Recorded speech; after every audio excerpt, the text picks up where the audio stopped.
So the question is, how is the mental related to the physical? How are mental entities like thoughts, ideas, feelings related to physical entities like states of the brain or happenings in the physical world like quantum mechanical happenings or any kind of other physical happening that might occur in your body?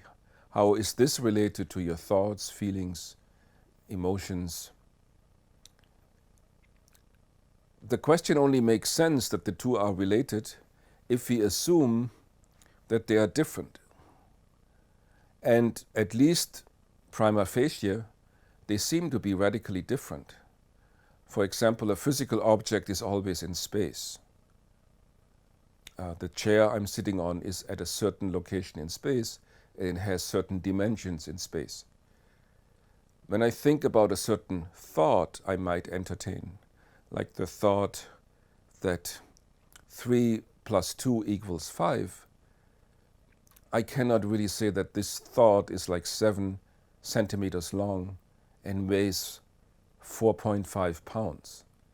The thought simply does not seem to be a material entity. There are other differences, like mental states, feelings, for example, are private. Only I have access, direct access to the feelings I currently experience, whereas I have no direct access to the feelings of others.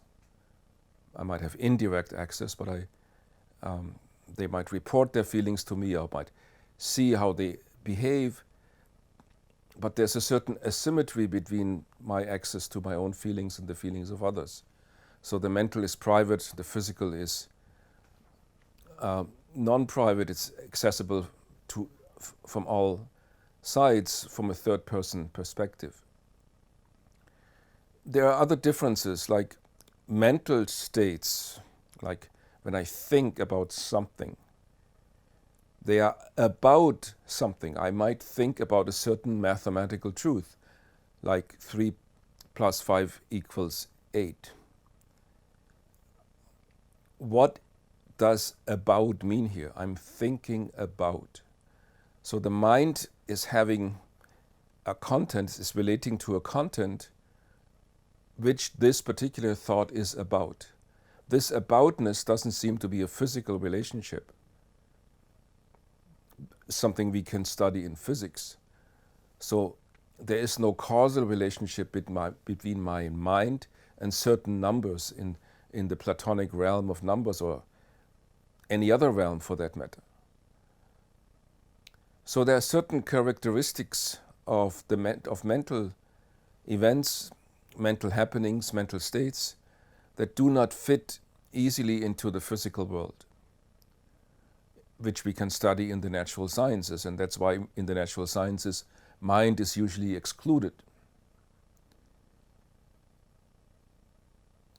And this is the origin of this philosophical problem. The mental and the physical seem to be utterly different. And then we have basically 3 ways of solving this problem. The first one is simply to admitting that those 2 realms are absolutely different. The mental realm is ontologically, in terms of its being, radically different from the physical, and one can exist without the other. That's called substance dualism. So the basic idea is here, for example, if we apply this to a human mind, the human mind could in principle exist without a body, and the human body could exist in principle without a human mind. That the two are connected in this world is contingent. They can be separated. Each one of the 2 realms is completely independent of the other. That's the idea of radical substance dualism. Another approach might be that to assume that one of the 2 realms is grounding the other. For example, the physical is grounding the mental, so that the mental gradually emerges out of the physical if configured or arranged properly. So if matter is arranged brain-wise, like a brain, then out of this matter, mind emerges. The problem with this is that this notion of emergence is rather mysterious. How could something as different as a mental state, a feeling, how it is like to feel pain, to feel joy, how could this arise out of something which is entirely non-mental? This is a bit like the spirit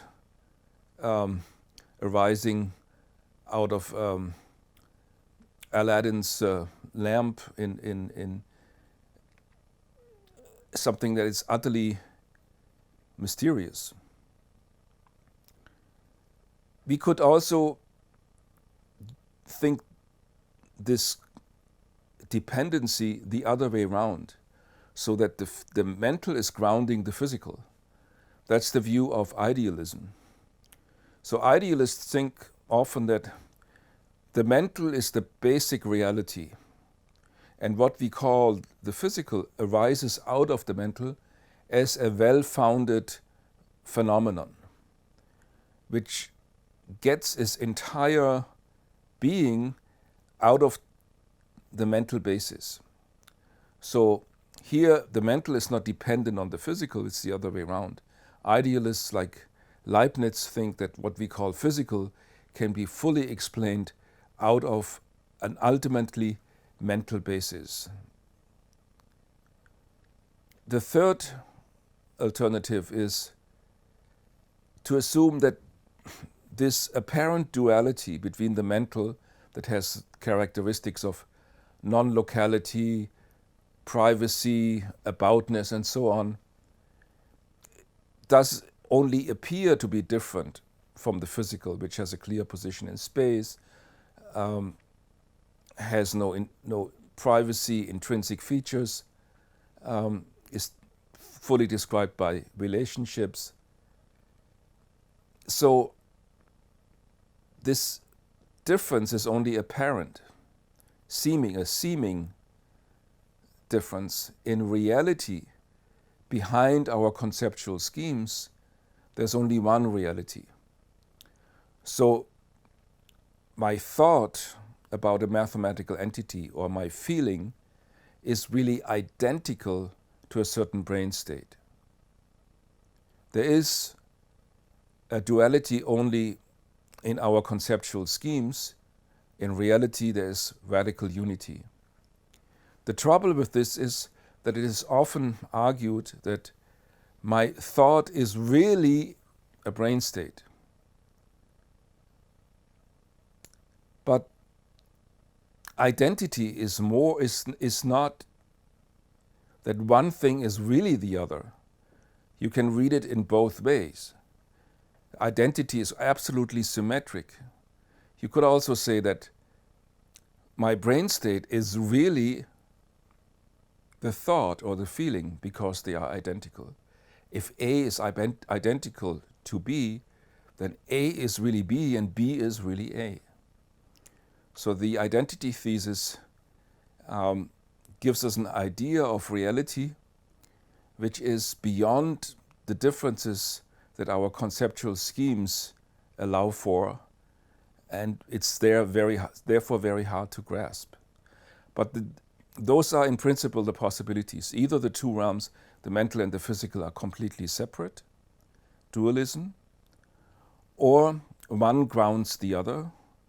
So we have emergent forms of non-reductionist physicalist theories where out of the physical the mental emerges, or in idealism, the other way around, the physical emerges out of the mental. And the third possibility is, in reality, the mental and the physical are just one and the same thing.